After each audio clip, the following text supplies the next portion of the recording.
Il y a Ali, il y a Raphaël, il y a Sand, il y a Ryan, il y a Emma. Il y a que je ne peux pas. Je ne peux pas ne faire que ça. On avance comment le programme, sinon?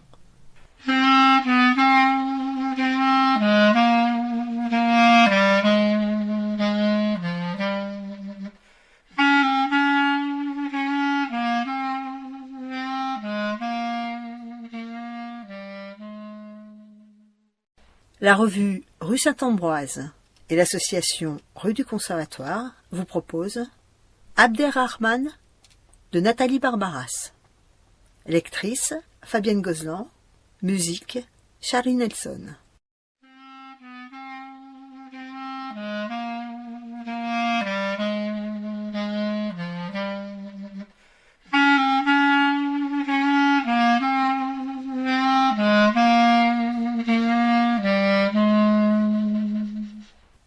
Abderrahman fait tourner le crayon dans sa main.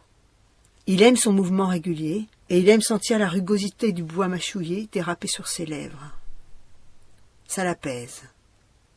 Plus rien n'existe que la danse maladroite du bâton qui fait la roue entre ses doigts, qui absorbe tout. À commencer par le brouhaha des autres autour de lui, la voix de son institutrice, le bruit incessant des chaises qui frottent le sol. Le grand cahier sur sa table, à 20 centimètres de lui, disparaît peu à peu, comme disparaissent les lignes censées représenter des cases, des nombres, et quoi encore? Il oublie. C'est si bon d'oublier. Viendra le moment où son nom retentira dans la classe, à moins que l'ombre de son institutrice ne s'approche, et que son corps, enveloppé de parfum, ne vienne s'accroupir près de lui. Abderrahman, tu en es où? Je ne te vois pas beaucoup travailler. Lâche-moi ce crayon. Tu as compris ce qu'il faut faire. Vas-y, je reste à côté de toi.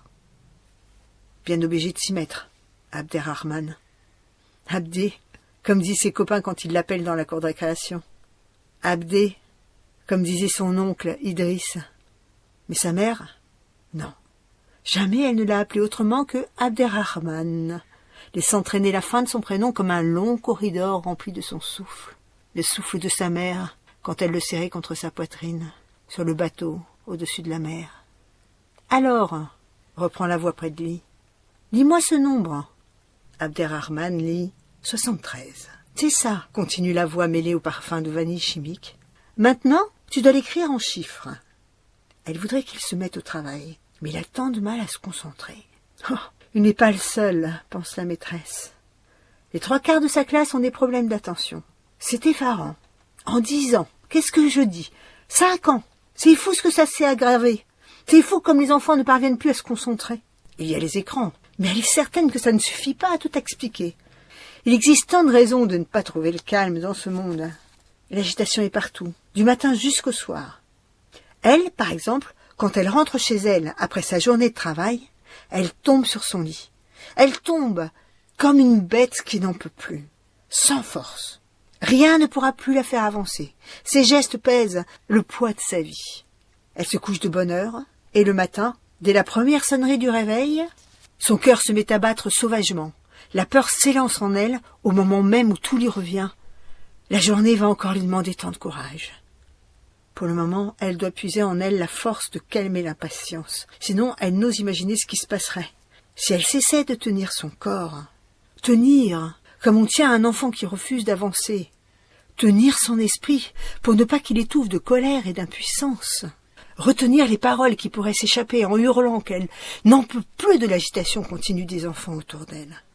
Elle s'en voudrait aussitôt d'avoir crié après eux, de ne pas réussir à faire qu'Abderrahman l'écoute, lui ou un autre. Non, de ne pas y arriver.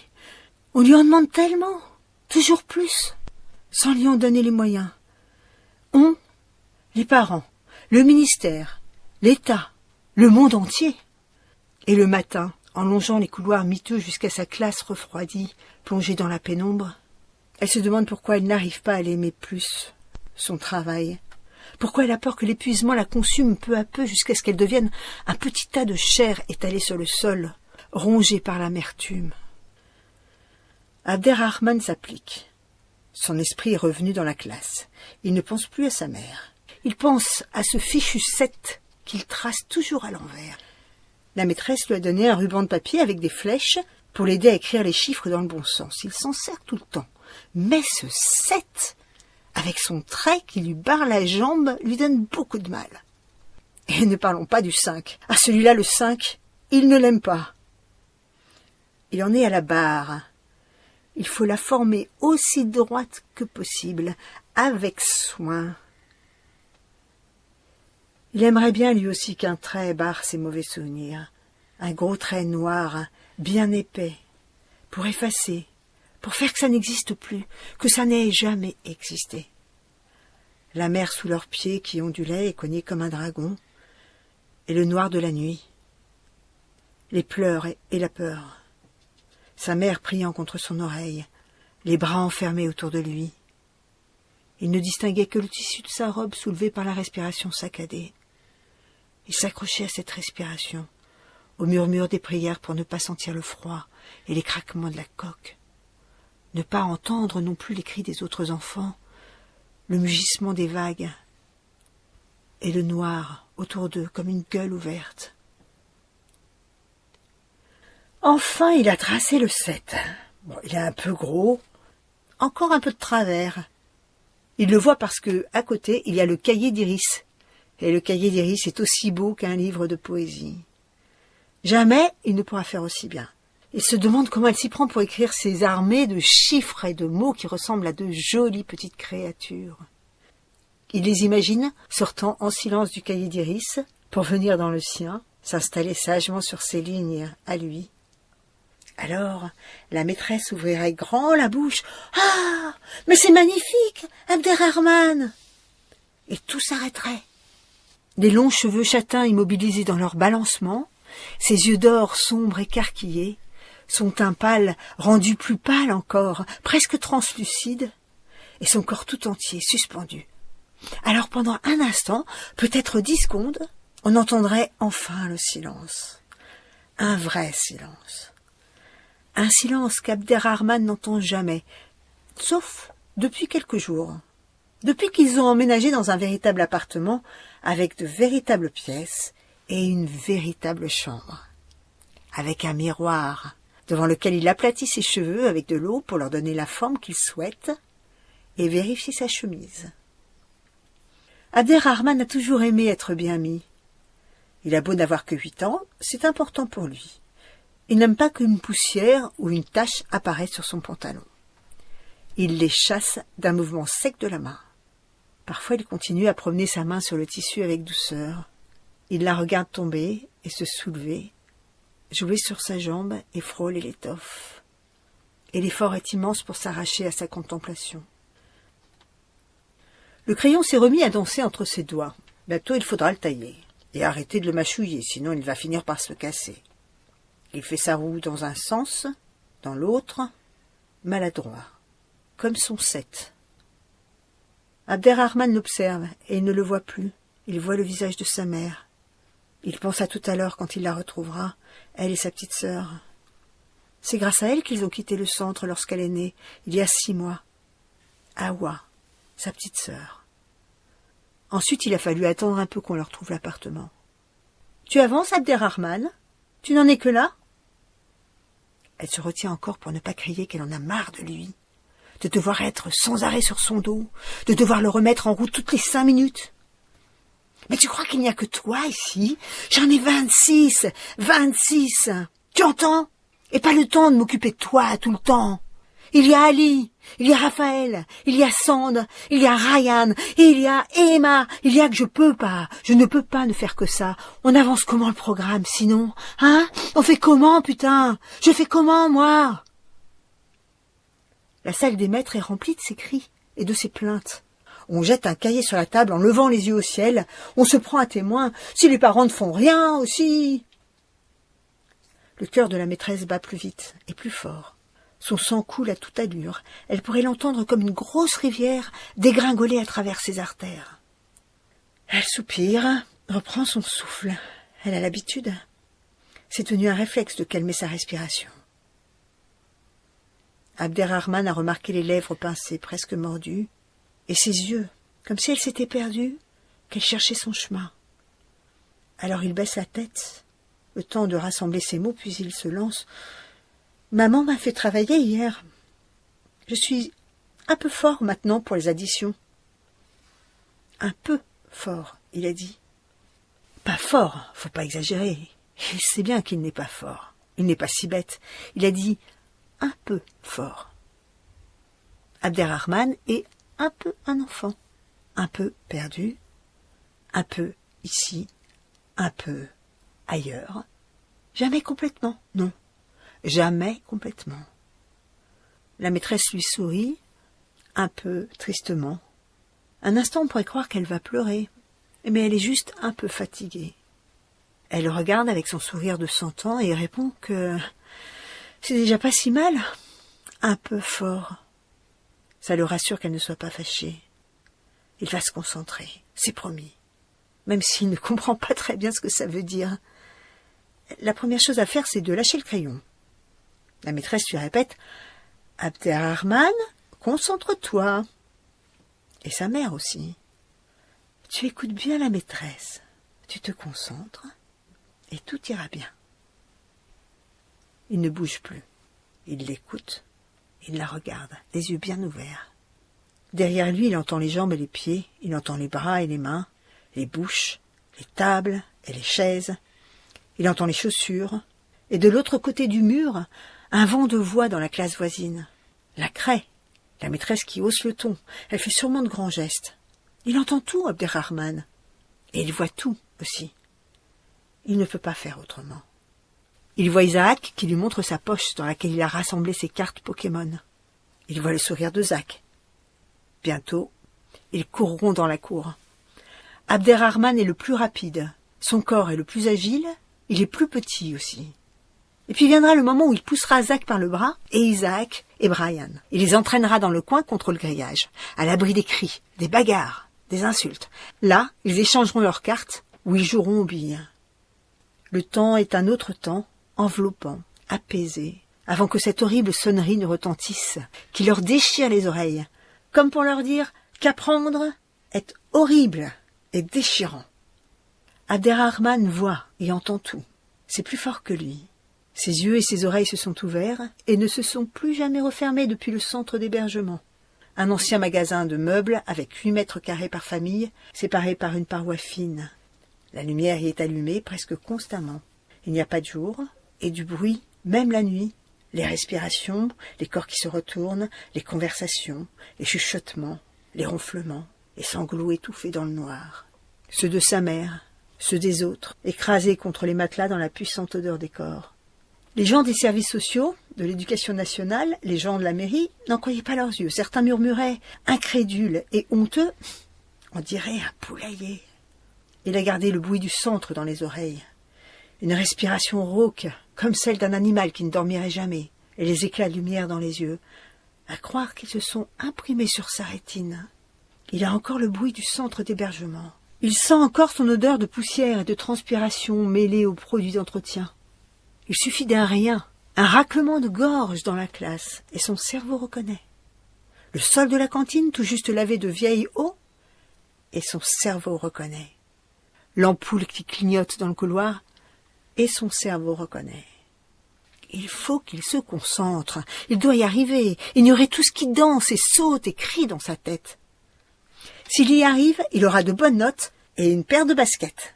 Il regarde, émerveillé, celles de la maîtresse. Elles sont argentées, elles brillent. L'autre jour, il n'a pas pu s'empêcher. En arrivant près de son bureau, pour lui montrer son cahier, il a dit « Elles sont trop belles, vos chaussures, maîtresse. »« Merci », a-t-elle fait distraitement. « J'aimerais bien que mes leçons te plaisent autant. » Puis elle lui a lancé un œil sévère. Sa mère a promis des baskets neuves qui brillent, des baskets de marque.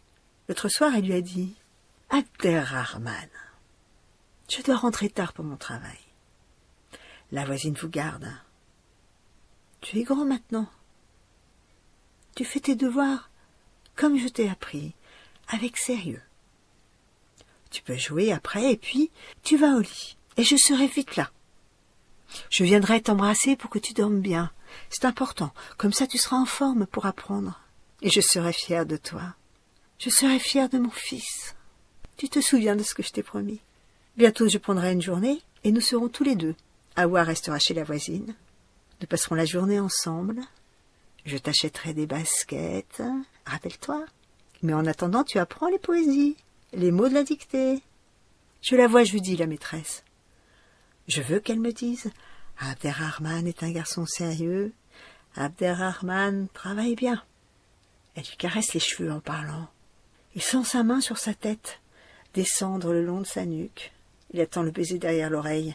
Il faudrait bien qu'elle ne s'écarte pas trop tôt, que ses mains ne le lâchent pas trop vite. Jeudi soir, la mère d'Abderrahman se presse dans les couloirs du métro et dans la rue. Elle est en retard. Elle court et son cœur bat, à cause de l'effort et à cause du rendez-vous avec Madame Brunet, de ce qu'elle va lui dire. Elle lui a montré son cahier. Elle a pris un air las et désolé. Elle a dit que c'était trop faible, qu'il avait du mal à se concentrer, du mal à travailler. Dommage. S'il voulait, elle est certaine qu'il y arriverait. Est-ce qu'elle vérifie les devoirs le soir? Est-ce qu'elle l'aide? Quelqu'un d'autre ne pourrait-il pas le faire? Et l'assistante sociale, qu'est-ce qu'elle en dit? Il existe des associations d'aide aux devoirs. Si elle pouvait au moins signer les cahiers. Oui, c'est un gentil garçon, les autres enfants l'aiment bien. Il n'est jamais seul dans la cour, il ne tape jamais, il n'est pas agressif, pas violent, pas comme d'autres avec lesquels on ne sait plus quoi faire. Cela, c'est un gros problème. Mais Abderrahman, non. Sa mère acquiesce.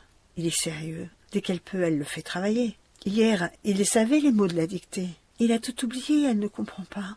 Oh, la télé, elle fait attention. Mais il y a la petite aussi, et le travail à l'hôpital, le trajet. Heureusement, tout va aller mieux maintenant qu'ils ont l'appartement. La maîtresse n'ose pas demander s'il y a un papa. Sur la fiche de renseignement, il n'y a que son nom à elle. Mais ce bébé qui vient d'arriver n'est pas venu tout seul. La mère d'Abderrahman ne dit rien. Elle ne dit pas qu'elle l'attend, le papa. Il doit les rejoindre bientôt. Si seulement Idriss n'était pas tombé malade au moment où ils ont décidé de partir. Elle remercie. Elle promet de faire attention, encore plus. Bien sûr, c'est important. Ses enfants, c'est tout ce qu'elle a. Elle fera tout pour qu'ils réussissent. Elle le dit à Abderrahman. Il faut travailler pour avoir un bon métier. Mais vous savez ce qu'il veut, lui? Un grand appartement plus tard. Voilà ce qu'il veut, mon fils. Un appartement où nous pourrons être tous. Il ne veut pas être footballeur comme les autres. Non, Abderrahman, il veut un grand appartement. Et de cela, elle est fière. Qu'il pense à elle et à sa sœur, et pas à être célèbre. Elle salue la maîtresse et quitte l'école d'un pas vif pour être loin, referme son manteau et rentre sa tête dans son col, camoufle l'inquiétude et la fatigue. Au moment où elle tourne le coin de la rue, la maîtresse contemple sa classe silencieuse. Elle est encore assise à la même place et range lentement ses notes. Le cahier d'Abderrahman.